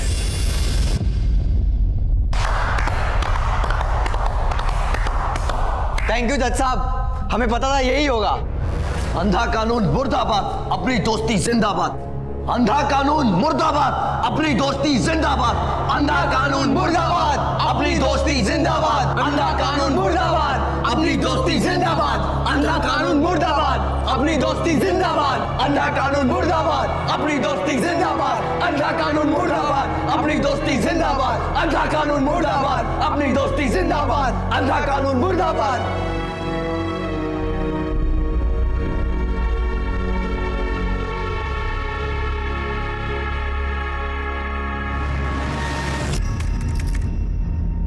नमस्कार, आदाब। क्राइम पेट्रोल डायल 100 के ब्लैक हेडलाइंस अध्याय में आप सबका स्वागत है। किसी भी देश के बच्चे युवा उसका भविष्य होते हैं। उनके कंधों पर देश की प्रगति का भार होता है। लेकिन कई बार कुछ युवा पथभ्रष्ट होकर ऐसे अपराधों को अंजाम दे देते हैं कि समाज और कानून दोनों हैरान हो जाते हैं। पिछले कुछ दशकों में युवाओं द्वारा किए गए अपराधों की संख्या बढ़ी है और साथ ही ये विवाद भी बना हुआ है कि जुवेनाइल की उम्र क्या होनी चाहिए, 16 साल, 17 साल, 18 साल या फिर कुछ और। हिंदुस्तान की क्राइम हिस्ट्री का ये एकमात्र ऐसा केस है जिसमें 16-17 साल के 4 लड़कों को फांसी और उम्र कैद की सजा सुनाई गई। सन 2000 से पहले तक जुवेनाइल जस्टिस एक्ट 1986 के तहत सिर्फ 16 साल की उम्र तक के लड़कों और 18 साल की उम्र तक की लड़कियों को ही जुवेनाइल माना जाता था। 1994 में जब इन लड़कों को हत्या के जुर्म में गिरफ्तार किया गया, तब इन लड़कों की उम्र 16 साल से कुछ अधिक होने की वजह से इन्हें अडल्ट माना गया और जिसकी वजह से इस केस की पूरी सुनवाई जुवेनाइल कोर्ट में ना होकर सेशन कोर्ट में हुई। और अजीब बात यह थी कि सजा सुनने के बाद ये बच्चे रोने और डरने की बजाय खुश हो रहे थे। आखिर कहां खो गई थी इनकी मासूमियत और कहां खो गया था इनका बचपन जो इन्हें मौत के डर से भी आजाद कर गया था। कहीं पुलिस और न्याय प्रक्रिया में कोई चूक तो नहीं हुई थी जिसका ये बच्चे अपने ही तरीके से विरोध कर रहे थे? और अगर ये वाकई में अपराधी थे तो वो कौन सी दुखती रखती समाज की जिसने इन्हें यहां लाकर खड़ा कर दिया था?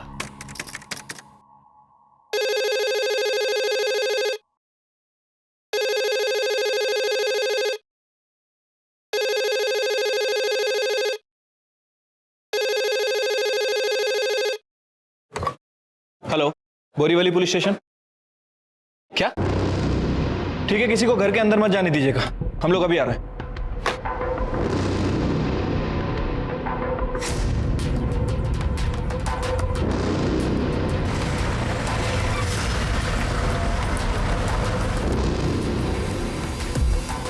सर, मैंने कॉल किया था आपको। Flat number 101, first floor.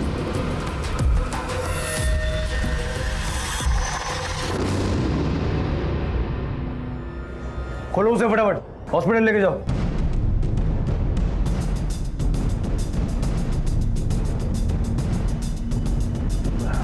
मतलब इस वारदात को कम से कम 7-8 घंटे पहले अंजाम दिया गया होगा। सर, हो सकता है कि गले और कान की ज्वेलरी को खींच कर निकाला गया।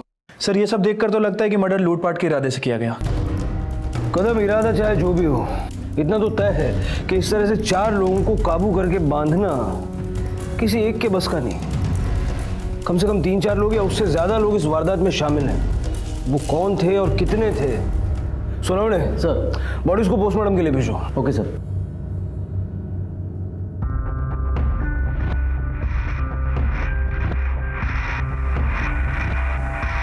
सर अजीब बात है, बॉडी पे एक भी ज्वेलरी नहीं है और यहाँ इस तरह पैसे छोड़ के गए। इस तरह की वारदात को अंजाम देके इनके घर में इन्हीं की मिठाई खा के इस तरह से सेलिब्रेट करना और फिर इस तरह से पैसे छोड़ के जाना, कदम मुझे लगता है ये जो कोई भी हैं इनसे काफी नफरत करते थे। घर में कोई फोर्स एंट्री का निशान भी नहीं है। मुझे लगता है ये मामला लूटपाट का नहीं बल्कि बदले की भावना से किया गया है। सर ऐसा भी तो हो सकता है कि ये सब हमें गुमराह करने के लिए किया गया। सारी चीजों के फोटोग्राफ्स ले लो। Okay sir.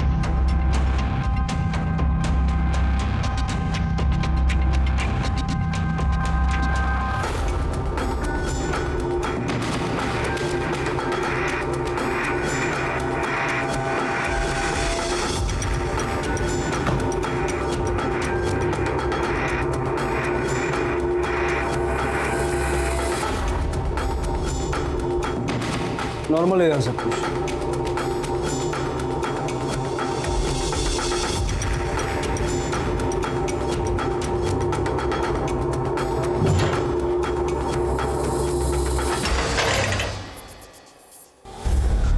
किलर्स इस घर को और इस घर के रहने वालों को अच्छी तरह से जानते थे। उन्हें पता था कि पैसा और ज्वेलरी इसी कमरे में मिलेगा और शायद इसीलिए उन्होंने दूसरे किसी कमरे को छेड़ा तक नहीं। अच्छी तरह से देखो मर्डर वेपन मिलता है क्या। Okay sir. इस घर में वारदात हुई सबसे पहले आपने देखा था? साहब हमने देखा था। साहब हम रोज की तरह दूध देने ऊपर गए तो हमने मैम साहब को आवाजें दी। मैम साहब ने कोई जवाब नहीं दिया तो हमने सोचा घंटी बजा देते हैं। तो हम दरवाजे पे गए तो दरवाजा खुला हुआ था हुजूर। हमने अंदर धकेल का दरवाजा देखा तो अरे मैम साहब दूध, अरे मैम साहब दूध नहीं लेना है काज। सर मैं उनके ऊपर वाले फ्लैट में ही रहता हूँ सर। आपके नीचे वाले घर में 3 लोगों को इतना टॉर्चर किया गया, उनका मर्डर हो गया, आपने कोई आवाज कोई शोर सुना? नहीं सर, कोई शोर सुनाई नहीं दिया, कुछ पता ही नहीं चला। इतना बड़ा कांड इतना चुप से कैसा हो गया ये तो प्रबल ही बता सकता है। भगवान का शुक्र है कि प्रबल बच गया। सर पूरे घर को अच्छे से छान मारा लेकिन कहीं कोई मर्डर वेपन नहीं मिला है। अगर इस क्राइम से रिलेटेड कोई भी जानकारी मिलती है या कुछ याद आता है सबसे पहले हमें बताइए। जी सर। जी सर।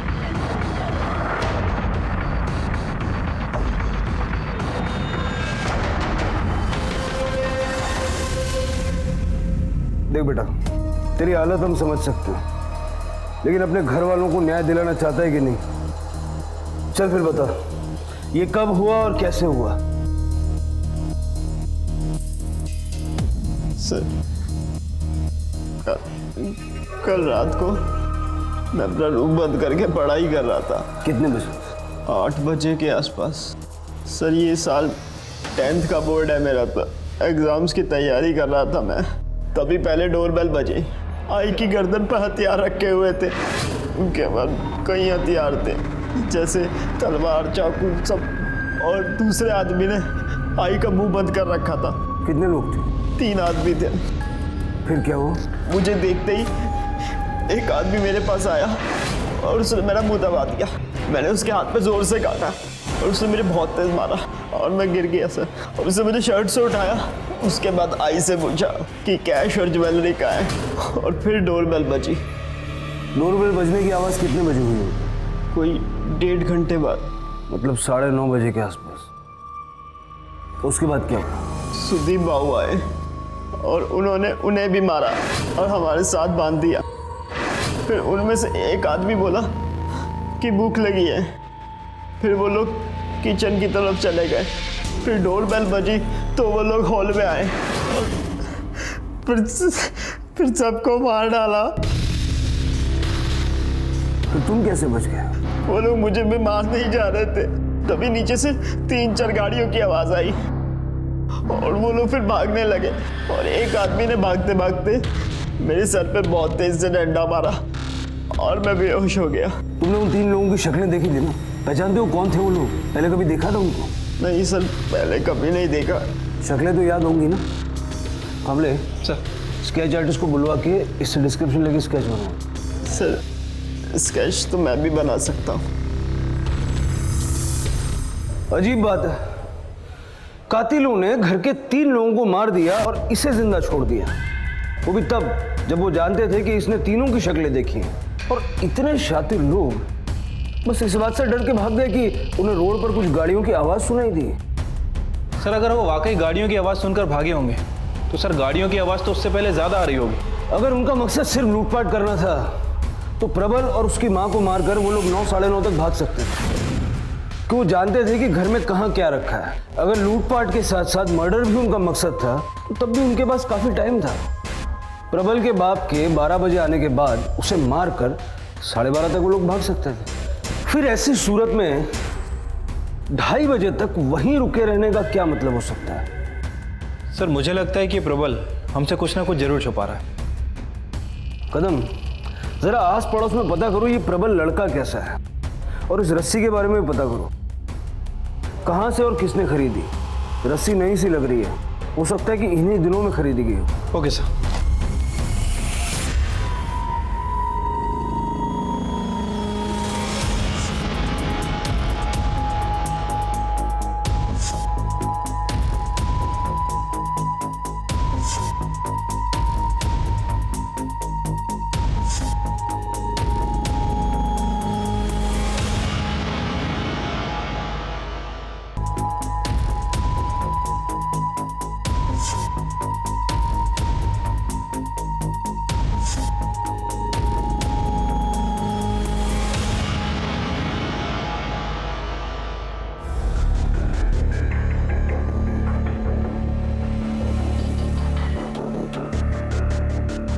ड्राइंग और याददाश्त दोनों काफी अच्छी हैं तुम्हारी।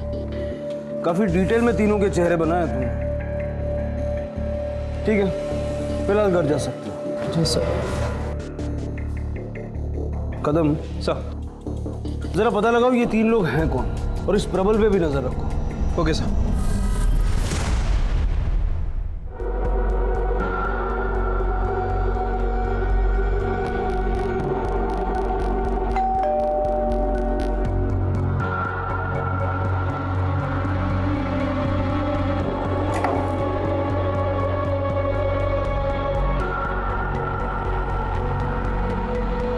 ये लो, खाना है, खा लेना और ध्यान रखना अपना। मैं निकलती हूँ। अगर पापा को पता चल गया मैं यहाँ हूँ तो गुस्सा हो जाएंगे।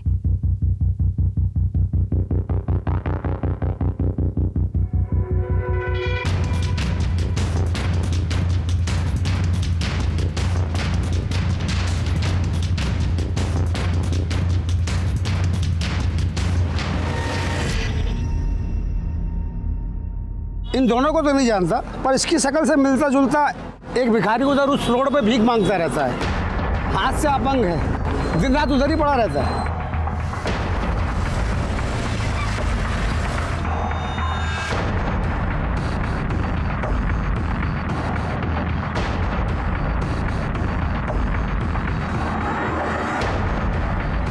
भाई साहब नमस्कार, इन रस्सियों को जानते हैं? हाँ सर, ये मेरी दुकान की रस्सी है। अच्छा, इन तीनों को जानते हैं? इन तीनों में से किसी ने खरीदी थी ये रस्सी? नहीं सर, मैं इनको नहीं पहचानता, और इनमें से किसी ने रस्सी नहीं खरीदी है। देखिए, याद करने की कोशिश कीजिए, ये 3-4 दिन पुरानी बात है। आखिर इतनी सारी रस्सियाँ कौन खरीद सकता है आपके यहाँ से? हाँ सर, 2-4 दिन पहले एक लड़का आया था, उसी ने रस्सियाँ खरीदी थी। बोला था स्कूल वालों ने मंगाया है। पता नहीं सर स्कूल वाले भी क्या करते हैं।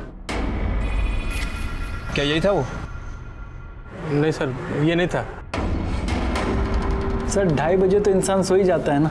हाँ, कोई शोरगुल हो जाए तो आँख खुल जाती है, मगर मैंने कोई गाड़ी की आवाज़ नहीं सुनी सर। प्रबल कैसा लड़का है? बहुत अच्छा सर, एकदम सीधा साधा। आज की जनरेशन में ऐसा लड़का मिलना मुश्किल है। गली में भी उसके 1-2 ही दोस्त है सर, रघु, मुक्ति, श्रीकांत वगैरह। वो भी उसके स्कूल में ही पढ़ते हैं, उन्हीं के साथ घूमता है, नहीं तो पढ़ते रहता है सर। उसकी ड्राइंग बहुत अच्छी है। प्रबल की फैमिली का माहौल कैसा था? मतलब किसी के आपस में या किसी बाहर वाले से कोई दुश्मनी वगैरह? सर वो प्रबल वामन की दूसरी बीवी का बेटा है।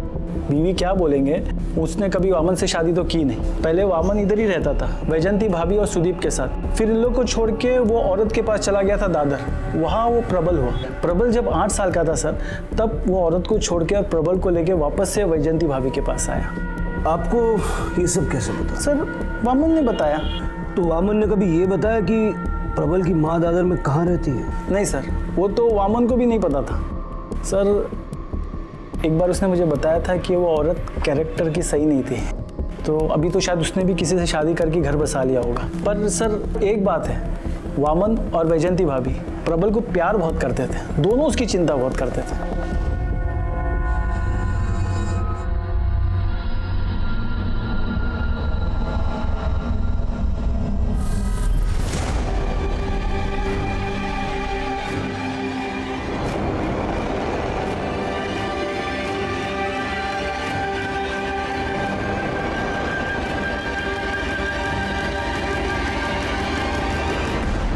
सर, प्रबल के एरिया में वारदात के ठीक एक दिन पहले किसी लड़के ने उस रस्सी को खरीदा। सर, मुझे लग रहा है कि ये प्रबल हमें गुमराह करने की कोशिश कर रहा है। और सर, उसने जो ये स्केच बनवाए सब के सब झूठे हैं, क्योंकि सर इनमें से ये एक स्केच उसके एरिया के आसपास एक भिखारी से मैच करता है।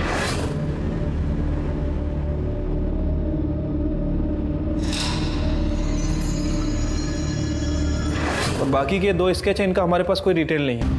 मैंने पड़ोसी आसपास के लोगों इन सभी से पूछताछ की, लेकिन किसी ने इन्हें आइडेंटिफाई नहीं किया।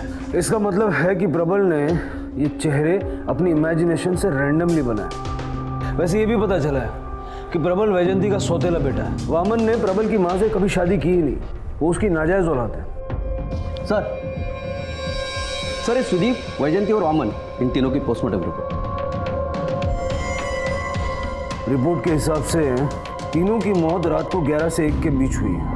सुदीप और वैमन का गला घोटने की कोशिश की गई, लेकिन उनकी मौत 3 अलग अलग किस्म के धारदार हथियार से हुई है, जो कि चाकू, तलवार और कोयता हो सकता है। तीनों के साथ हाथापाई हुई है और वैजयंती की मौत सिर्फ गला घोटने की वजह से हुई। सर, प्रबल बोर्डे के कॉलोनी के पास एक प्लॉट में इसमें हथियार मिले।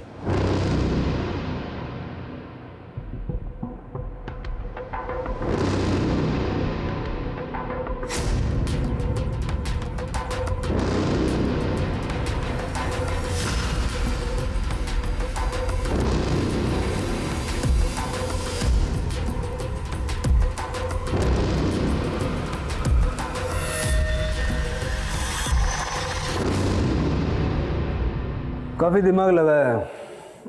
हथियारों को सरसों के तेल से साफ किया है ताकि उस पर खून का कोई निशान न रहे। ये हथियार फॉरेंसिक के लिए भेज दो और ज़रा पता करो कि अगर ये हथियार, ग्लव्स, रस्सी वगैरह प्रबल ने नहीं खरीदे तो इसमें कहीं कोई उसका दोस्त तो शामिल नहीं है, क्योंकि दुकान वाले का कहना था 2-4 दिन पहले एक लड़का आया था। ठीक है सर।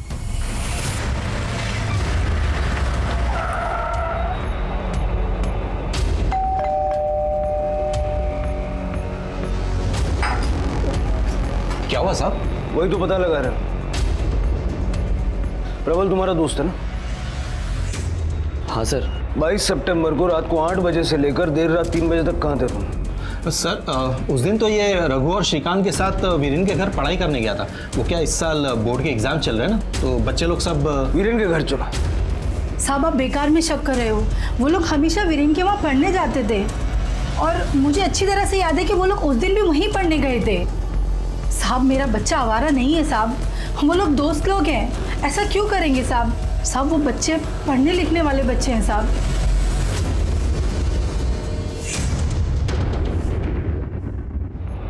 भाई साहब। जी सर। इनमें से किसने खरीदी थी आपके यहाँ से रस्सी? किसने खरीदी थी सर?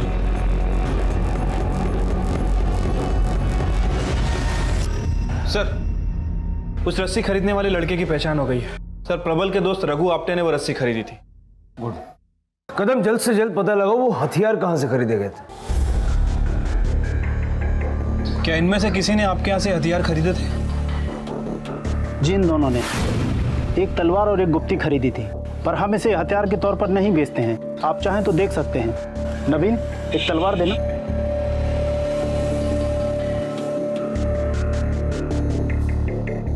ये तलवार दोनों तरफ से एक जैसी मोटी है। हाँ, लेकिन उनके पास जो हथियार था वो काफी धारदार था। पता नहीं सर, पर मुझसे तो यह कहकर खरीदी थी कि हमें ड्रामे में यूज करना। कब की बात है? कौन सी तारीख को खरीदा था? Sir, 1 minute.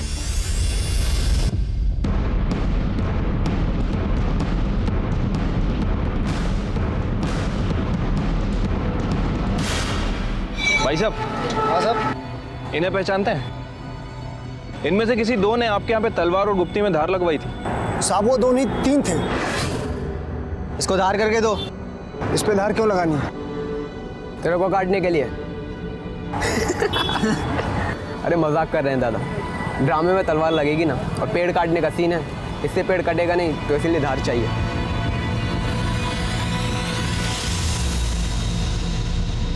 ये वाला, यही तीनों थे साहब।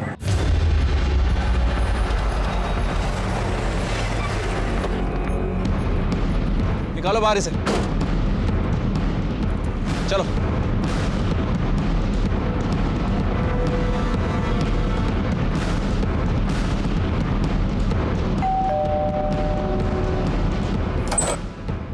श्रीकांत कहाँ है? क्या हुआ है साहब? अरे बताइए तो, हुआ क्या है? क्या कुछ हुआ है साहब? कुछ नहीं, बहुत कुछ हुआ है।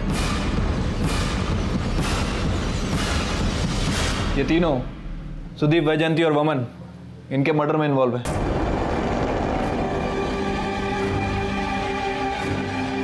हम इन तीनों को पुलिस स्टेशन ले जाने आए। फट्टू, मुझे पता है तू गद्दार निकलेगा। सर।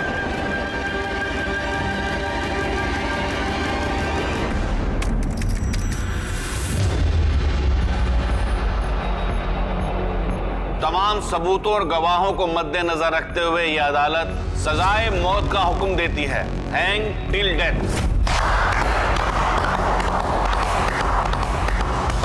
थैंक यू जज साहब, हमें पता था यही होगा। अंधा कानून मुर्दाबाद, अपनी दोस्ती जिंदाबाद। अंधा कानून मुर्दाबाद, अपनी दोस्ती जिंदाबाद। अंधा कानून मुर्दाबाद, अपनी दोस्ती जिंदाबाद। अंधा कानून मुर्दाबाद, अपनी दोस्ती जिंदाबाद। अंधा कानून मुर्दाबाद, अपनी दोस्ती जिंदाबाद। अपराध को कितने भी शातिर दिमाग से अंजाम दिया जाए, लेकिन गुनाह अपनी गवाही देने के लिए खुद उठ खड़ा होता है। फिर ये तो 16 साल के नाबालिग बच्चे थे, लेकिन इन्होंने एक ऐसे जघन्य अपराध को अंजाम दिया था कि जिसे सुनकर ही रूह कांप जाए। लेकिन अपने किए पर इन्हें कोई अफसोस नहीं था। कैसे और क्यों इनकी मासूमियत इतनी विभत्स हो गई थी? ये केस पुलिस के लिए बहुत चुनौतीपूर्ण होने वाला था, क्योंकि ये कोई सामान्य हत्या या लूटपाट का केस नहीं था। आगे अभी बहुत कुछ होना बाकी था, और ये हम जानेंगे कल रात 11 बजे इस केस के दूसरे और आखिरी भाग में। अब मैं अनूप सोनी आपसे विदा लेता हूं। कल रात 11 बजे आपसे फिर मुलाकात होगी। तब तक अपना और अपने परिवार का ख्याल रखें और देखते रहें क्राइम पेट्रोल डायल 100। सबा के को सीख हम सबको। जय हिंद। क्राइम पेट्रोल्स के और भी दिलचस्प कहानी देखने के लिए हमारे चैनल को सब्सक्राइब करें और बेल आइकॉन दबाना न भूलें।